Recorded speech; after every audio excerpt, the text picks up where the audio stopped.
Bismillahirrahmanirrahim. Ya, kita di sini hendak bicarakan tentang neural network ya, salah satu struktur neural network yang digunakan untuk data yang sequence ya. Data yang sequence yaitu data yang berupa rangkaian ya. Dimana kita akan membicarakan neural network untuk data sequence itu adalah neural network yang deep ya. Jadi neural network yang deep, dimana deep itu artinya ada hidden layernya, yang ada yang deep ya. Ya, kita lihat seperti ini ya. Kita coba bayangkan ada sebuah bola ya, ada sebuah bola. Kita bisa memprediksi ya, apakah kita bisa memprediksi bola ini mau bergerak kemana, mau bergerak ke kanan, ke kiri, ke atas, ke bawah ya. Jadi ini ada suatu data satu di satu waktu. Kemudian kita ingin memprediksi apakah bisa ke kanan, ke kiri, ke atas, ke bawah. Tentunya itu suatu hal yang sulit ya untuk memprediksinya.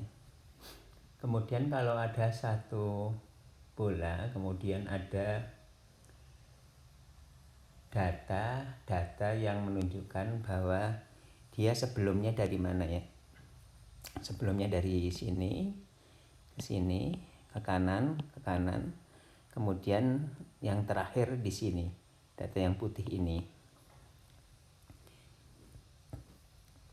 Jadi bola itu mau bergerak kemana, tentu kita akan jauh lebih mudah untuk memprediksinya. Jadi di sini kalau kita mempunyai data, kemudian data itu kita tahu sebelumnya, artinya ada satu sequence-nya ya. Dan kita akan relatif mudah untuk memprediksi bahwa dia akan bergerak ke kanan. Ya, ini ada data-data sequence, misalkan audio ya. Audio kita tahu datanya ini data yang dari kiri ke kanan ya. Jadi seiring dengan waktu dia dari kiri ke kanan, terus ke kiri ke kanan, terus gitu ya, dengan ada besarnya di sini atau amplitudenya. Kemudian ada juga sequence ya. Ada sequence atau data yang berupa rangkaian. Ini datanya adalah berupa karakter-karakter. Ya, data berupa karakter-karakter, yaitu ini data teks. Di mana kita lihat datanya adalah ini 6.S191 spasi INTRO dan seterusnya. Ya, ini data teks yang kita tahu dari kiri ke kanan ya, yang berupa rangkaian karakter-karakter, atau ini adalah sebuah kata seperti ini ya. Ini dari kiri ke kanan. Ya, jadi untuk sebuah data sequence ya, kita bisa memodelkan, yaitu permasalahan pemodelan, yaitu misalnya memprediksi kata berikutnya ya. Memprediksi kata berikutnya ini salah satu yang sering kita jumpai di dunia nyata dan digunakan untuk berbagai pemrosesan bahasa natural ya. Jadi ini salah satu permasalahan apa yang disebut dengan language modeling. Ini misalkan contohnya ya, permasalahan pemodelan untuk sequence, yaitu memprediksi kata berikutnya ya. Memprediksi kata berikutnya. Misalkan ada sebuah kalimat. Ini ada sebuah kalimat. This morning I took my cat for a walk. Ya, ini sebuah kalimat. Misalnya permasalahannya adalah kita mengetahui atau kita diberi satu rangkaian satu rangkaian kata-kata yang seperti ini, atau satu rangkaian kata-kata atau karakter seperti ini. Kemudian kita diminta untuk memprediksi. Ini memprediksi kata berikutnya Kata berikutnya. Jadi kata berikutnya misalkan kita belum tahu, di sini kita belum tahu kata berikutnya.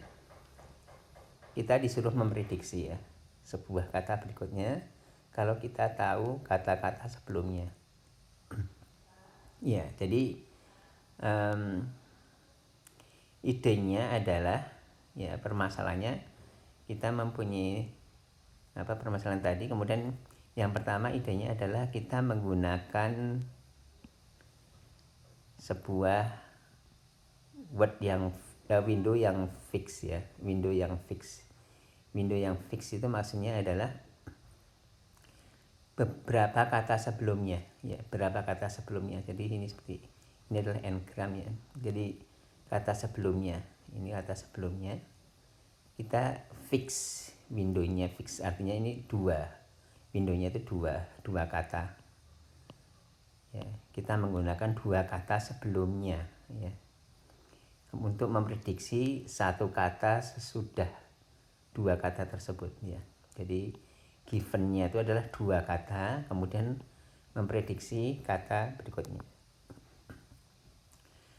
Dalam neural network yang kita sudah tahu, kita harus merepresentasikan semua objek dan juga semua komputasi itu menggunakan angka-angka Di sini juga seperti kita sudah tahu, salah satu representasi yang umum untuk kata misalkan itu dengan apa yang disebut dengan one hot feature encoding Jadi representasi one hot. Jadi ini sebuah kata di mana yang salah satunya adalah diberi angka 1 ini untuk menandakan unik untuk kata for. Kemudian di sini one hot encoding yang berikutnya untuk kata di mana yang satunya adalah di sini Oke jadi ini adalah untuk fix window, di mana windownya itu adalah dua di sini Ini adalah for ini for direpresentasikan dengan seperti ini for Kemudian kita diminta memprediksi untuk satu kata berikutnya. Jadi ide pertama adalah gunakan fix window. Tetapi ada masalah kalau fix window tersebut Misalkan contohnya ini. Misalnya contohnya ada kalimat ini. France is where I grew up, but I now live in Boston. I speak fluent di sini Di sini kita lihat kalau kita menggunakan fix window, misalkan dua kata sebelumnya itu artinya yang kita gunakan hanya misalkan speak fluent kita ingin disuruh mengisi fix fluent apa di sini fasih berbahasa karena kita hanya tahu dua kata sebelumnya, tentunya sulit kita untuk menjawab itu Sedangkan kalau kita tahu bahwa di sini ada kata France, tentunya akan lebih mudah bahwa di sini adalah jawabannya misalkan France di situ jadi di sini permasalahannya kalau kita menggunakan fixed window, kita tidak dapat memodelkan long term dependency. Jadi long term dependency, kita tidak dapat memodelkan long term dependency karena menggunakan fixed window di mana fix window-nya itu terbatas ya. Di mana fix window-nya terbatas karena hanya dua kata sebelumnya saja. Ya. Sehingga di sini sebenarnya kita memerlukan informasi dari kata-kata sebelumnya yang cukup jauh sebelumnya, yang distance-nya, yang cukup jauh sebelumnya untuk memprediksi secara akurat ya. Jadi kita perlu sekali lagi yang long term ini, long term dependency. Oke, kemudian kalau gitu ide kedua adalah kita gunakan aja keseluruhan sequence ya. Semuanya, semua kata-kata kita gunakan dengan kita menggunakan himpunan jumlahnya. Ini jumlahnya ya. Iya, mengingatkan ini apa jumlahnya ya. Ya, misalkan ini kita gunakan ya. Misalkan ini semuanya kita masukkan semua ke dalam input ke neural network misalkan ya. Kita menggunakan neural network misalkan. Di sini kita bisa menggunakan jumlahnya atau masing-masing satu ya. Seperti misalkan kita menggunakan MLP, multi layer perceptron ya. Kita masukkan satu-satu ya. Jadi di sini seperti tadi udah dikatakan ya bahwa kita menggunakan one hot encoding. Misalkan ini adalah ini adalah one hot encodingnya untuk kata yang untuk rangkaian kata sebelumnya ya. Ini menggunakan one hot encoding. Ya. Artinya di sini kita misalnya untuk multi layer perceptron semua dimasukkan di sini. Ini ada nanti merepresentasikan one hot encoding untuk this, untuk morning dan seterusnya. Oke, yang kemudian menjadi masalah adalah kalau kita menggunakan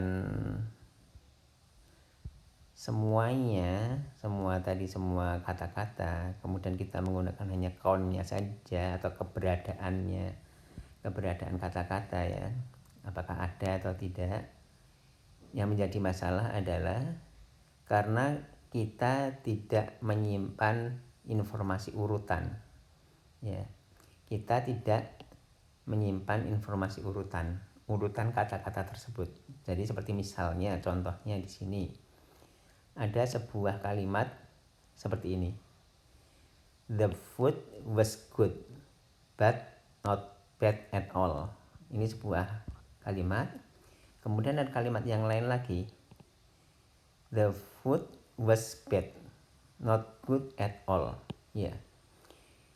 Di sini kalau kita menggunakan ide yang kedua ini, di mana kita hanya menggunakan jumlahnya atau keberadaan dari kata-kata tersebut, maka untuk kata pertama dan kalimat pertama dan kalimat kedua ini menjadi sama representasinya, padahal aslinya harusnya sama sekali berbeda ya, maknanya berbeda ya. Jadi ini adalah kelemahannya, tidak bisa menyimpan informasi urutan ya. Jadi tidak bisa menggunakan atau menyimpan informasi urutan kata-kata. Kemudian oleh karena itu misalkan kita ada ide yang ketiga ya. Oleh karena itu misalkan karena kalau menggunakan fixed window yang pendek, misalkan 2 gram saja atau 3 gram saja, atau satu kata sebelumnya atau 2 kata sebelumnya atau 3 kata sebelumnya, itu tidak bisa mengetahui kata-kata yang jauh di sebelumnya. Ya udah, kita gunakan fixed window tapi yang panjang, yang besar ya, atau yang panjang fixed window-nya itu ya. Jadi seperti ini misalkan ya udah fix windownya kita gunakan aja semuanya, misalkan gitu ya, kita gunakan semuanya ya. Kemudian kita representasikan menggunakan one hot encoding seperti ini, kemudian kita lakukan prediksi ya. Ya seperti ini bisa juga,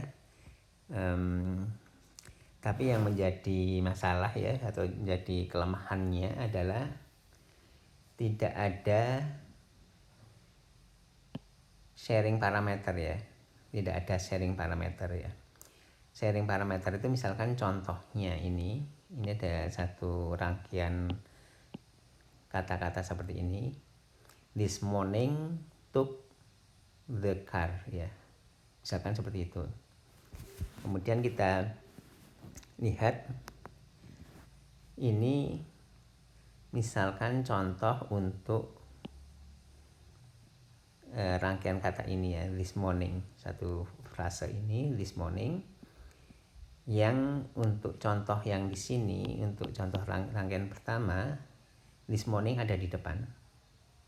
Kemudian untuk misalnya ada rangkaian kata yang lain di mana menggunakan frase this morning juga, tapi this morning-nya digunakan misalkan tidak di depan. Nah, di sini kita lihat sama-sama this morning, mestinya masing-masing itu ada parameter yang masing-masing menggunakan parameter yang sama keduanya. Jadi karena maknanya sama, this morning dan ini this morning, parameter itu adalah misalkan kalau di neural network adalah bobotnya ya, bobotnya mestinya menggunakan bobot yang sama, parameternya bisa di sharing ya.